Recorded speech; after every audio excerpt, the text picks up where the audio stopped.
Good day, everyone. This is Bob Roswick of the Bismarck Air Museum, and with me today is Tom Trousdale for our another episode of The Docent and the Doctor. We are right in the middle of hearing about the Lockheed Lodestar. And we have here a little bit older version. Tell me about this one, Tom. Well, this is probably it's a Mexican registered Lodestar. The interesting thing about this one has been modified. You'll notice the three little things on the leading edge of the wings. There you go, Doc. Those were put in there so that they could make it a rather not so hot an approaching aircraft, so that you didn't have to almost fly it onto the strip at about 140 miles an hour. They enabled the ailerons to have air going over them so the control could slow down and the aircraft could be flown onto the airstrip at a little better, slower speed. And of course, they were also used in hot and high climates. I'm sure that Continental Lodestar also had those little indentations on so that the control could be used in the hot and high areas that they flew into the Southwest. Yeah, so we're thinking this is a Mexican airplane? Yeah, I recognize the symbol. You look at the symbol on the nose there. That is a takeoff on the United Airlines shield, and it's LAMSA, which if I spoke Spanish, I would tell you it's a United Airlines subsidiary that is flown in Mexico. And I think I wouldn't doubt that this is probably one of the old Lodestars after United had it, that they gave it to their Mexican subsidiary. All right, and then we have another plane here. One thing I want to point out, Tom, just so we don't forget to talk about it, is the tail surface here. And what does it mean when the tail's a little bit raised here? I'm glad you reminded me of that, Bob. The tail had to be raised because when the Lodestar came out, the tail was not raised. And the Northwest lost a plane at Miles City, believe it or not, a Lodestar, in that it got tail flutter. The wind going over the twin tails there was not enough that the force was strong enough that the rudder started going back and forth and back and forth, and it basically ripped the tail off and caused the airplane to spin in. Yeah, interesting how these planes change over time with just some minor changes, particularly like this little elevation here. That little elevation made the difference. It basically stopped the crashes that were happening. And again, it wasn't designed into the aircraft. It was only designed into the aircraft after the crashes. And what do we have here, Tom? We have here a beautiful Lodestar that has been modified by the D. Howard Company of Dallas, Texas, and it is called the Howard 500.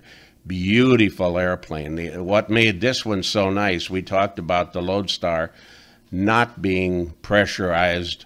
The D. Howard 500 was pressurized. As a matter of fact, if you look, I believe there's even a radar on this one. Right here. Right there. And this could go not only through the weather, but above the weather in pressurized comfort. So this was quite a beautiful airplane. The only trouble was, and this happens with airplanes, it was designed too late.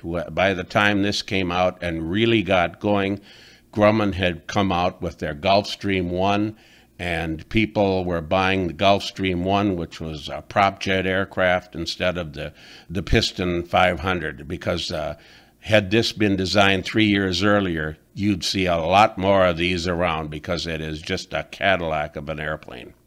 And we have another little picture, and I believe this is actually the same aircraft. I think it is too, and you can see it's got a nice wide cockpit. The view is fantastic. It's just one heck of a nice airplane to fly. This would be a great picture for our little flight simulator friends because it gives you the layout of the switching and the radios and the control yoke and everything. And then lastly, we have a couple of pictures. I'm going to just skip by this one a little bit because we just have a little sharper version of it right here. And tell us about this airplane. Well, this is the Howard 500, and I was visiting with you about it.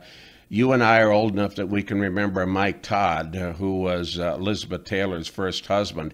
He owned a Lodestar, and he was on his way to a business appointment in Chicago over the Rocky Mountains. And again, unfortunately, because it was a Lodestar, it wasn't going above the weather, it was in the weather. And they got into heavy icing, and the aircraft iced up, and not enough to cause it to spin in, but it iced up enough that they had to land. They were lucky enough to find a road leading to a farm in a mountainous area, but something happened as they dropped the gear, or probably put the flaps down. You can see this one has full flaps on it.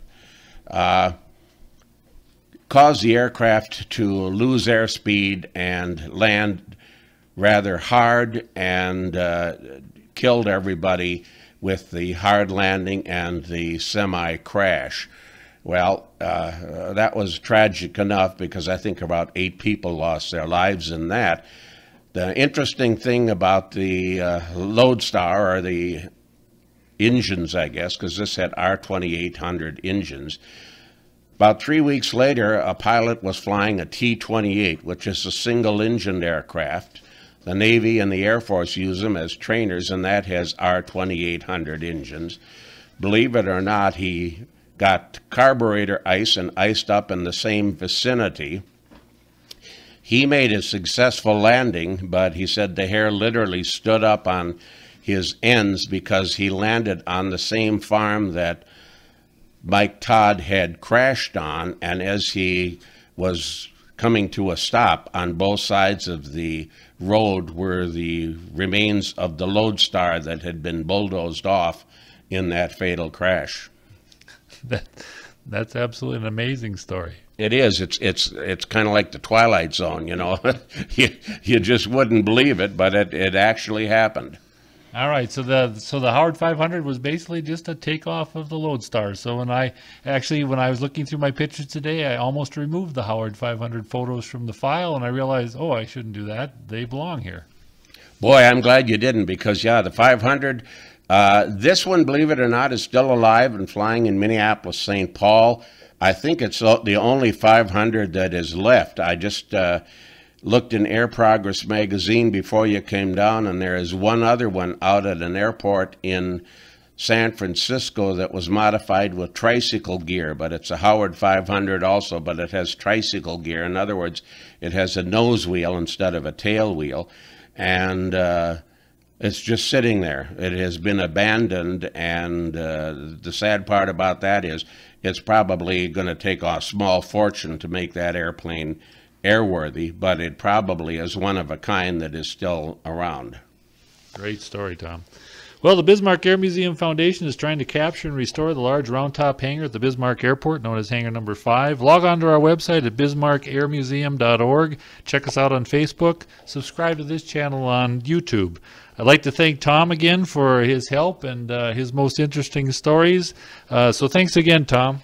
Always fun, Bob. Thanks a lot.